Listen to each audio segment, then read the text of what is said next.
નમસ્કાર, હું તો પોલીસ રોનક પટેલ આપનું સ્વાગત કરું છું. હું તો પોલીસનો આજે સતત 1071મો એપિસોડ અને 1071મા એપિસોડના બે મુદ્દા છે. પહેલો મુદ્દો છે આ ગાબડા કોનું પાપ. એક ગાબડું નહીં, અનેક ગાબડા, એક ઠેકાણે નહીં અનેક ઠેકાણે, એક પુલ ઉપર નહીં અનેક પુલ ઉપર જે રોજ ગાબડા પડે છે એ પાપ કોનું છે એનું પોસ્ટમોર્ટમ કરવું છે. અને બીજો મુદ્દો છે કોંગ્રેસના પાયામાં કોણ. જી હા, કોંગ્રેસ રોજ તૂટે છે, રોજ ઘસાય છે, ત્યારે હવે એ જાણવું સમજવું છે કોંગ્રેસના પાયામાં છે કોણ. પાયાના પથ્થર કોણ છે જે છેક સુધી કોંગ્રેસ સાથે જોડાયેલા રહેવા માંગે છે. બહુ ચર્ચા કરી કોંગ્રેસ કોણ છોડશે, કોંગ્રેસ કોણ તોડશે, પણ આજે ચર્ચા કરવી છે કોંગ્રેસના પાયાના પથ્થર છે કોણ. ખેર, શરૂઆત કરીએ આ ગાબડા કોનું પાપ.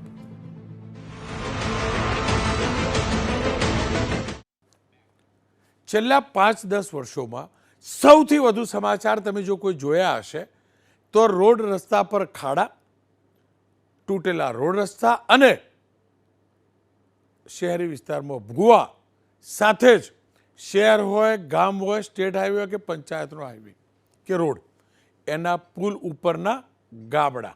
જી હા, અનેક પુલ દુર્ઘટનાગ્રસ્ત થાય છે, અનેક ઠેકાણે ગાબડા પડે છે. પણ જ્યારે પુલ બને અને ગણતરીના દિવસો કે મહિનાઓ કે વર્ષોમાં એને તોડવો પડે એવી સ્થિતિ આવે ત્યારે બોલવું પડે છે. જ્યારે કોઈ પુલ બન્યો હોય, જેટલા મહિના નિર્માણ પાછળ થયા ને એના કરતાં ઓછા મહિનામાં ત્યાં ગાબડા પડે છે ને ત્યારે બોલવું પડે છે કે આ ભ્રષ્ટાચારના ગાબડા છે ને એ ગાબડાના પાપીઓને શોધવા પડે છે. આ બે દ્રશ્યો જુઓ છો, એક મોરબી અને એક અમદાવાદનું. મોરબીની ચોક્કસથી ચર્ચા કરીશું, પરંતુ અમદાવાદની પહેલાં ચર્ચા કરી લઈએ.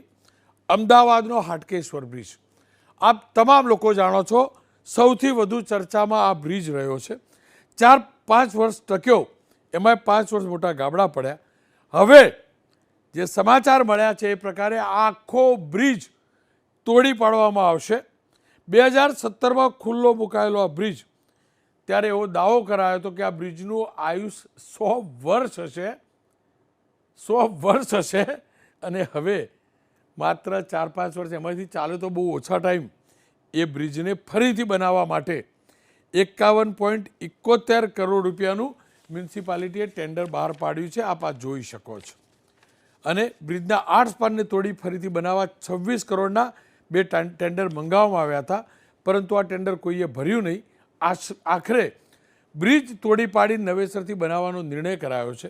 નબળા બાંધકામનું કૌભાંડ પકડાતા કોન્ટ્રાક્ટર પાસે આ ખર્ચ વસૂલ કરવામાં આવશે એવો કોર્પોરેશનનો દાવો છે. 2 વર્ષમાં બ્રિજ તૈયાર કરવાનો રહેશે. ટેન્ડરની શરત મુજબ 10 વર્ષ ડિફેક્ટ લાયબિલિટી કરવામાં આવી છે. જોકે એ પણ સબ્જેક્ટ ટુ હોય છે, એટલે બહુ ઝાઝું એમાં સમજવું અઘરું છે. આ એક વાત થઈ. હવે બીજા બ્રિજની વાત કરી લઈએ, અને બીજો બ્રિજ છે મોરબીનો. મોરબી કચ્છને જોડતો મચ્છુ નદી ઉપરનો બ્રિજ. 1.5 વર્ષ પહેલાં આ પુલિયું બન્યું, આ પુલ બન્યો, અને હાલની સ્થિતિ તમે જોઈ શકો. માત્ર 1.5 વર્ષમાં કેવું ગાબડું પડ્યું છે ને આ જોઈ શકો. ગાબડાના નીચેથી મચ્છુ નદીનું પાણી સ્પષ્ટ દેખાય છે. એટલે કે મચ્છુ નદીમાંના દર્શન કરવા હોય તો બાઇક, 2 વ્હીલર કે 4 વ્હીલર ઊભા રાખી અને નીચે જોવા રોડથી એટલે ગાબડું તમને ગાબડામાંથી દર્શન થઈ જશે. હું વ્યંગ કરી રહ્યો છું, પરંતુ આ સ્થિતિ કેમ છે? આ બ્રિજનું કામ જ્યારે ચાલતું હતું ને ત્યારે જ શાસક પક્ષના ધારાસભ્ય કાંતિભાઈ અમૃતિયાએ સરકારને પત્ર લખ્યો હતો અને સ્પષ્ટ કહ્યું હતું કે આ નબળી ગુણવત્તાવાળું કામ થઈ રહ્યું છે. રાજકોટ આરએનબી વિભાગ હસ્તકનો આ બ્રિજ છે. ખુદ શાસક પક્ષના ધારાસભ્યએ આ પત્ર લખ્યો તો એની કોપી જુઓ છો. બ્રિજ બની ગયો, અવર જવર શરૂ થઈ ગઈ, અને આ ગાબડું એટલે કે જે પાપ હતું ને એ પાપ ખુલીને સામે આવ્યું. સરકારનો, પ્રશાસનનો દાવો છે, અને મને જે ધારાસભ્યએ કહ્યું એ પ્રકારે કે અહીંયા જે કોન્ટ્રાક્ટર હતો એનું પેમેન્ટ રોકવામાં આવ્યું છે. મારો સવાલ પ્રશાસનને છે કે પેમેન્ટો રોકવા માટે તો બ્રિજનું નબળું કામ ન હોઈ શકે ને, નબળું કામ થવું જ ના જોઈએ. કોન્ટ્રાક્ટરનું પેમેન્ટ રોકાયું તો એની સાથે જોડાયેલા અધિકારીઓનો પગાર તમે રોક્યો ના નહીં રોક્યો હોય. આ ગાબડા પડ્યા, કાલે આ બ્રિજ તૂટશે તો એના માટે જવાબદાર કોણ? અને એટલે જ લાગ્યું કે અનેક આવા કિસ્સા અનેક છે, અનેક બ્રિજના આવા કિસ્સા છે. પાલનપુરમાં શું થયું તો આપણે જાણીએ છીએ. ક્યાંક તો બ્રિજની ઉપર સ્વિમિંગ પુલ ચોમાસામાં બને એટલી બોગસ ડિઝાઇન હોય છે, એ પણ જાણીએ છીએ. પાણીના નિકાલની વ્યવસ્થા નથી હોતી, એ પણ જાણીએ છીએ. એટલે જ લાગ્યું બોલવું જરૂરી છે, સરકારનું ધ્યાન દોરવું જરૂરી છે. હિંમતસિંહભાઈ પટેલ કોંગ્રેસના નેતા છે.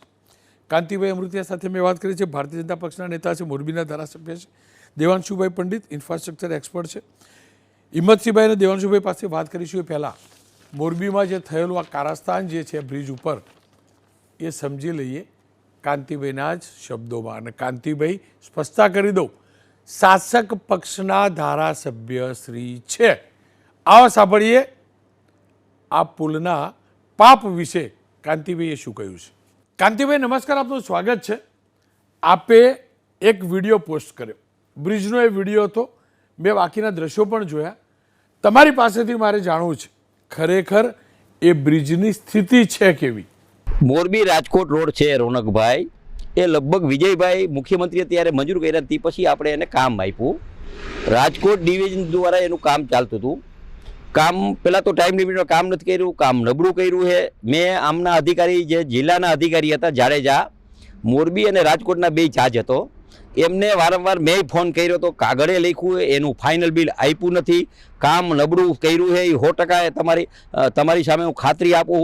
એના માટે એનું ફાઇનલ બિલ નથી કર્યું અને એ એજન્સી ઉપર પગલાં લેવા જોઈએ અને અધિકારી પણ ઉપર પગલાં લેવા જોઈએ. પણ જુઓ કાંતિભાઈ, 1.5 વર્ષમાં આ પુલની આવી હાલત થઈ જાય તો એને ભ્રષ્ટાચારનું જ ગાબડું કહેવાય ને સાહેબ. હું પણ સરકારે એને ફાઇનલ બિલ નથી આપ્યું સાહેબ, સરકારે એને ફાઇનલ બિલ નથી આપ્યું. મેં પણ કાગળ લખ્યો, મેં પણ અધિકારીને 10 વાર તો ફોન કર્યો, કામ ચાલુ. હું ચૂંટાણા પછી તરત જ મેં અમુક આ બ્રિજ છે, આગળ બ્રિજ છે, નાની મોટી જે ભૂલ હોય એ ધ્યાન તો દોરતા હતા અને કામ નબળું છે એ 100% સ્વીકારી. ફાઇનલ બિલ નથી આપ્યું, સારું છે, પણ બિલ રોકવું અને ભ્રષ્ટાચાર થવો બંને અલગ છે. ભ્રષ્ટાચાર થયો છે એ હકીકત છે. આ સંજોગોમાં આ બ્રિજ વપરાય પણ તો છે. મને કહો, કોઈ દુર્ઘટના થઈ કાંતિભાઈ તો એના માટે જવાબદાર કોણ? રોનકભાઈ, કોઈ પણ કોન્ટ્રાક્ટર કામ કરતા હોય, એનું કામનું નબળું કામ થયું હોય તો એને પહેલાં વાયેલી જે એને 30 ડિપોઝિટ અને ફાઇનલ બિલ એ અટકાવી અને એના ઉપર કાર્યવાહી કરવી જોઈએ. એ લગભગ કાર્યવાહી સરકારે નોટિસે પણ દીધી છે. એ મારી પણ રજૂઆત છે. કાંતિભાઈ, આપની વાત સાચી, આપે પત્ર લખ્યો, સારી વાત છે, પણ આ તમામની વચ્ચે બ્રિજનું ઉદ્ઘાટન પણ થયું હશે અને ઉદ્ઘાટન થયું હોય કે ન થયું હોય, બ્રિજ વપરાશમાં તો લેવાય છે ને. એનો મતલબ તમે લખેલો પત્ર પણ સાઈડ ઉપર ગયો, આખું બ્રિજનું ખોટી રીતે નિર્માણ પણ થતું રહ્યું, હલકી ગુણવત્તાવાળો બ્રિજ બની પણ ગયો. કોઈને કોઈ તો હશે ને આની પાછળ. આ પુલ ચાલુ કર્યો 12 મહિના થયા, 11 થી 12 મહિના. એનું ઉદ્ઘાટન શું કામ નથી કર્યું? મને ગમ્યું જ નથી એટલે ઉદ્ઘાટન નથી કર્યું. શું કામ ઉદ્ઘાટન? કે આપણે લખ્યો કાગળ, તપાસમાં આવી ગયો ને એનું ઉદ્ઘાટન ન કરવાનું હોય ને રોનકભાઈ. આના ઉપર કાર્યવાહી થવી જોઈએ ને એ પણ મેં તમને કહું, હું એના અધિકારીને મેં સૂચના આજે જ આવી અને કીધું છે કે ભાઈ આ તમને વારંવાર હું ફોન કરતો હતો, આ તમારું કામને નબળું કરે એજન્સી, તો એને તમે કાર્યવાહી કરો અને કાર્યવાહી કઈ રહી રોનકભાઈ. આ એક મોરબીના બ્રિજની વાત નથી, અમદાવાદના બ્રિજને તો આપણે જાણીએ છીએ, એટલે જ બધું સમજવું છે એક્ઝેક્ટલી થઈ શું રહ્યું છે. પૂર્વ મેયર રહી ચૂક્યા છે હિંમતસિંહભાઈ અને દેવાંશુભાઈ, બ્રિજ કન્સ્ટ્રક્શન અને નિર્માણના એક્સપર્ટ છે. દેવાંશુભાઈ પાસે આવ્યું પહેલાં હિંમતસિંહભાઈ પાસે જવું. હિંમતસિંહભાઈ, બોલવાની બહુ બધી હિંમત કરી, પણ છેલ્લે આ પુલ પાડવાનો જ વારો આવ્યો. આ ખરેખર ચાલે છે શું કોર્પોરેશનમાં? આખો ખેલ શું ચાલતો હોય છે? આપ તો મેયર રહી ચૂક્યા છો, પ્રશાસનને બહુ સારી રીતે જાણો છો, આ પુલનો ખેલ શું હોય છે? હમણાંથી છેલ્લા હું 10-15 વર્ષથી જોઈ રહ્યો છું અને આ તો એક બહુ દુઃખની વાત છે કે મારી પાસે જે હમણાં આજે આપના ત્યાં મારે બેસવાનું થયું ત્યારે મેં થોડોક જ અભ્યાસ કર્યો. એ 2022 થી 24ની વચ્ચે માત્ર 2-3 વર્ષની અંદર જ મારી પાસે 12 બ્રિજો ગુજરાતની અંદર એક કલંકિત ઘટના કહેવાય. ગુજરાતની ઓળખ સમગ્ર દેશમાં રોડ રસ્તાથી થતી હતી કે ભાઈ રોડ રસ્તા જોવા હોય તો ગુજરાતના તમે જોવા જાઓ. આજે ગુજરાતની અંદર આ 2 વર્ષની અંદર 12 જેટલા બ્રિજોની યાદી તો મેં અત્યારે તપાસ કરી તો મારા હાથમાં છે, અને એનો સૌથી મોટો જે નમૂનો છે કે 50 કરોડ જેટલી માતબાર રકમ લોકોના ટેક્સના નાણાં, તમે લોકો પાસે જીએસટી વસૂલો, મ્યુનિસિપાલિટી ટેક્સ વસૂલો, પૈસા ભરી દીધા હોય અને થોડાક પૈસા બાકી હોય તો સીલ મારી દો, અને 50 કરોડ રૂપિયા ખર્ચ પછી બ્રિજ 5 વર્ષ પણ ના ચાલે અને બ્રિજને તોડી દેવાની અંદર આવે. અને તમે એવી તો કઈ તમારી ઉપર કાંડ કૌભાંડ કે હલકી ગુણવત્તાવાળા તમે કોન્ટ્રાક્ટરોને તમે કામ આપ્યા છે, એની ચકાસણી કરવામાં ના આવે, એની ટેકનિકલ તપાસ ના કરવામાં આવે.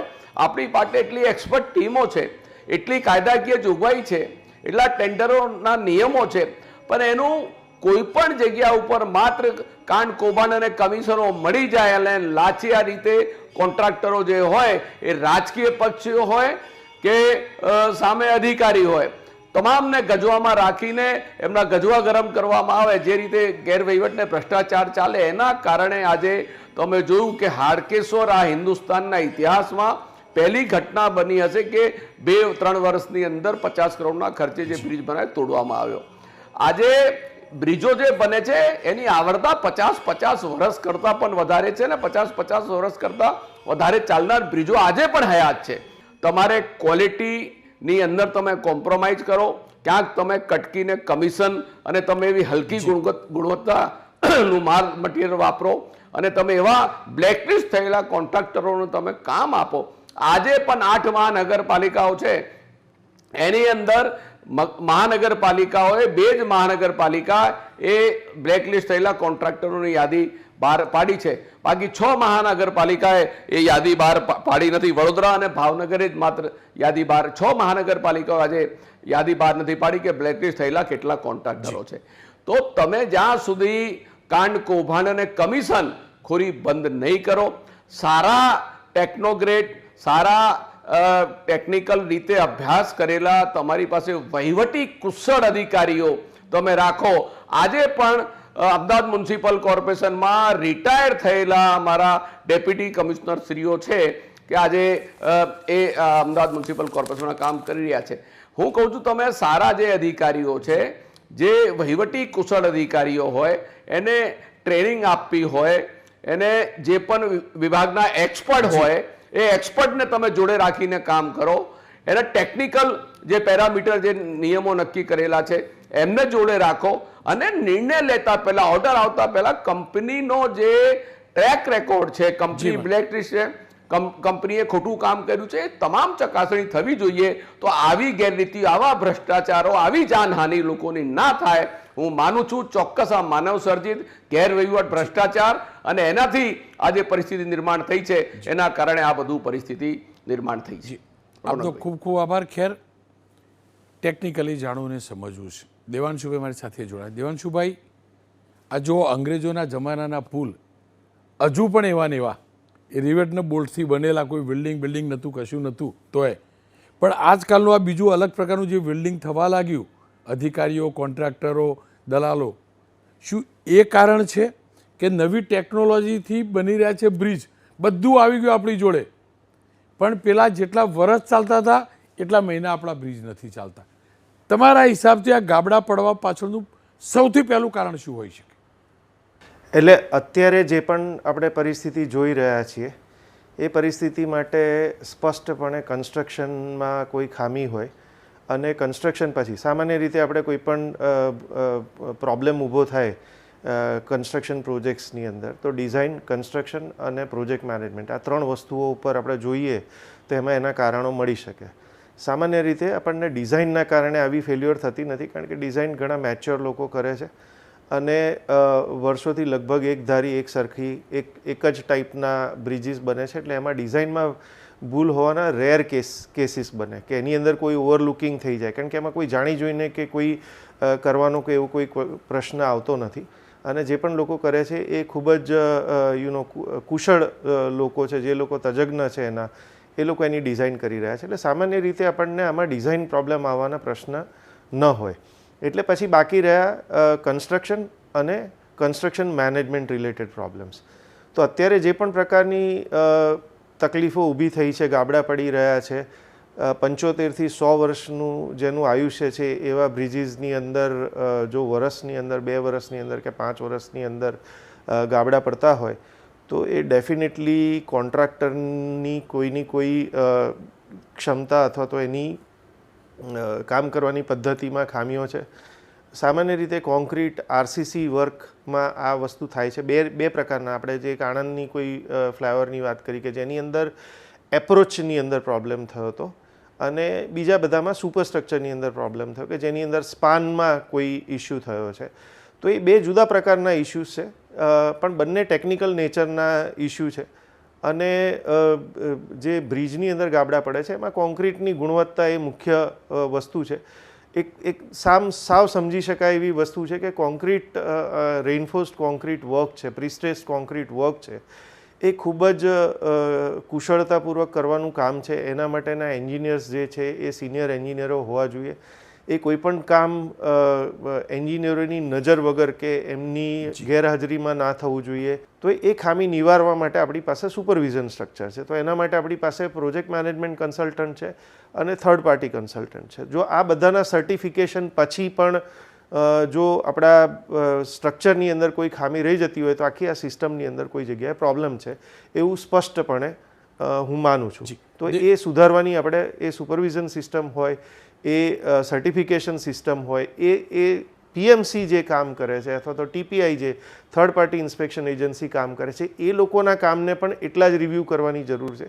જે જગ્યાએ ફેલ્યુઅર માટે આપણે કોન્ટ્રાક્ટરને બ્લેકલિસ્ટ કરવાની વાત કરીએ છીએ તો એની સાથે સાથે પીએમસી અને ટીપીઆઈનું રોલ પણ એટલો જ મહત્ત્વનો છે. એટલે એ લોકો પણ એટલી સિન્સિયરિટીથી, એટલી મેચ્યોરિટીથી અને કોઈપણ સ્ટ્રક્ચર જો 50 વર્ષનું 75 વર્ષ કે 100 વર્ષ માટે આપણે ડિઝાઇન કર્યું હોય અને જો એ ઓછા વર્ષોમાં, 5 વર્ષ તો ખૂબ જ ઓછા કહેવાય, પણ 25 વર્ષમાં પણ જો એની અંદર નુકસાન થાય અને એના માટે એને બંધ કરવું પડે વારે ઘડીએ. આપણા ઘણા બીજા બ્રિજીસ એવા છે જે થોડાક જૂના છે પણ એને વારે ઘડી અવારનવાર એનું રિપેરિંગ કરવું પડે છે અને જેના હજુ 25 વર્ષ પણ નથી થયા. તો એ બધી વસ્તુઓ જે છે એ ગ્રાહકો એટલે કે યુઝર્સ છે, રોડ યુઝર્સ છે, એ લોકોના માટે ખૂબ જ તકલીફદાયક છે. અને એમાં ડેફિનેટલી કન્સ્ટ્રક્શનના જ કોઈના કોઈ પ્રોબ્લેમ્સ છે.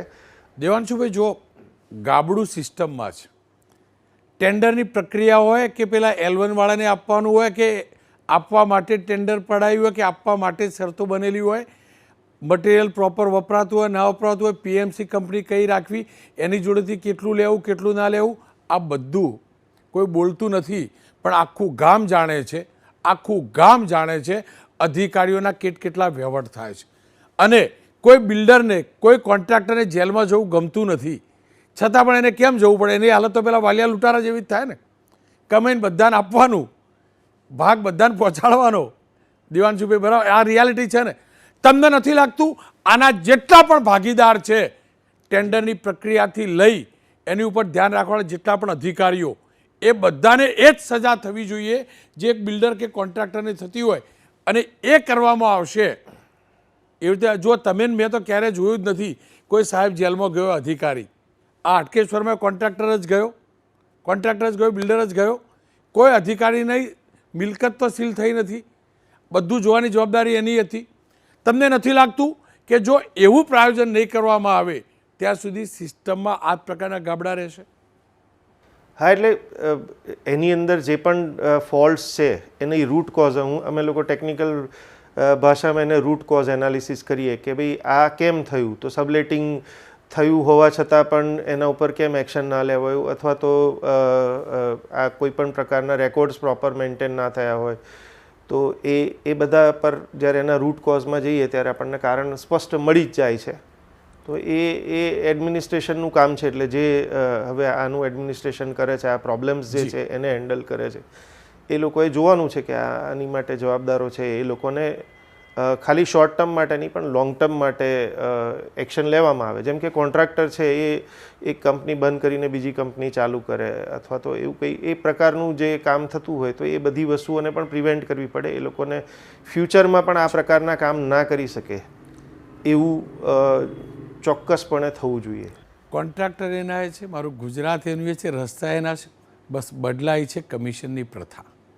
અને આ જે ગાબડા પડે છે એનો પાયો જ કમિશનમાં છે અને કમિશનની શરૂઆત ટેન્ડર ઓનલાઈન મૂકવાનું હોય છે ત્યારથી થાય છે.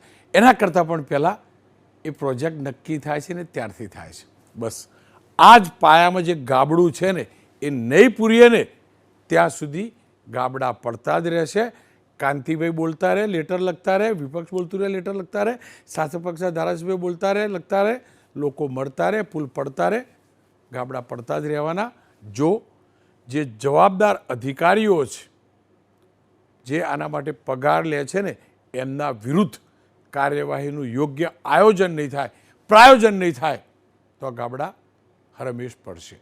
ગાબડા પૂરવાને એના કરતાં ન પડે ને એનું ધ્યાન રાખે સરકાર, કોર્પોરેશન ને તમામ ઓથોરિટી.